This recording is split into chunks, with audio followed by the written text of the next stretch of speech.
ഒരൊറ്റ ഐറ്റം മതി കേട്ടോ ഒരു പറ ചോറുണ്ണാൻ. അത് കുറച്ച് തള്ളാണെങ്കിൽ ഒരു പ്ലേറ്റ് ഫുള്ളായി ഇങ്ങോട്ട് കാലിയാക്കാൻ വേണ്ടി നമുക്കിത് മാത്രം മതി.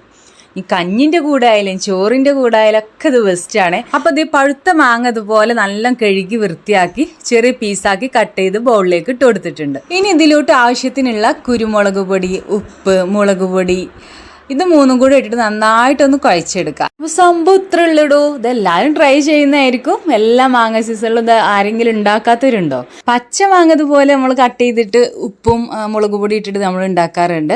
പക്ഷേ ഈ പഴുത്ത മാങ്ങയിൽ ഇതുപോലെ മസാല വരുമ്പോൾ നല്ല അസാധ്യ ടേസ്റ്റാട്ടോ. ട്രൈ ചെയ്തിട്ടില്ല എന്നുണ്ടെങ്കിൽ ഇപ്പം തന്നെ പോയി ട്രൈ ആക്കിക്കോ.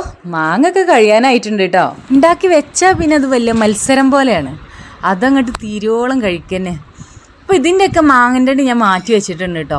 അപ്പോൾ ഇതിൻ്റെ മുകളിൽ ഞാൻ ഉപ്പും മുളകും കുരുമുളകും ഇട്ടിട്ട് ജസ്റ്റ് തിരുമ്മി എടുക്കുന്നുണ്ട്. അപ്പോൾ കഴിച്ചപ്പോൾ കരുതിയത് അതിൻ്റെ കൂടെ തന്നെ ഇട്ടിട്ടൊന്ന് കുഴച്ചെടുത്താൽ മതിയായിരുന്നു എന്ന്. അപ്പോൾ ഞാൻ ജസ്റ്റ് ഒന്ന് ട്രൈ ചെയ്ത് നോക്കാമെന്ന് കരുതിയിട്ട് ഇങ്ങനെ മാറ്റി വെച്ചതാണ്. മാക്സിമം അതിൻ്റെ പൾപ്പൊക്കെ ഞാൻ കട്ട് ചെയ്ത് എടുത്തിട്ടുണ്ട്. അണ്ടിനോട് എടുക്കുമ്പോൾ അതിൻ്റെ പുളി അറിയുള്ളൂ എന്ന് പറഞ്ഞ പോലെ സംഭവം ഒറ്റ കഴിക്കാൻ നല്ല പുളിയാണ്. അപ്പോൾ ഞാൻ ജസ്റ്റ് ഒന്ന് നോക്കിയതാണ്. സംഭവം അടിപൊളി കേട്ടോ. അങ്ങനെ ഉണ്ടാകുമ്പോഴല്ലേ ഇങ്ങനെയൊക്കെ ചെയ്യാൻ പറ്റുള്ളൂ. അപ്പോൾ ട്രൈ ആക്കിക്കോ. അപ്പോൾ ഓക്കെ, ടാറ്റാ, ബൈ ബൈ.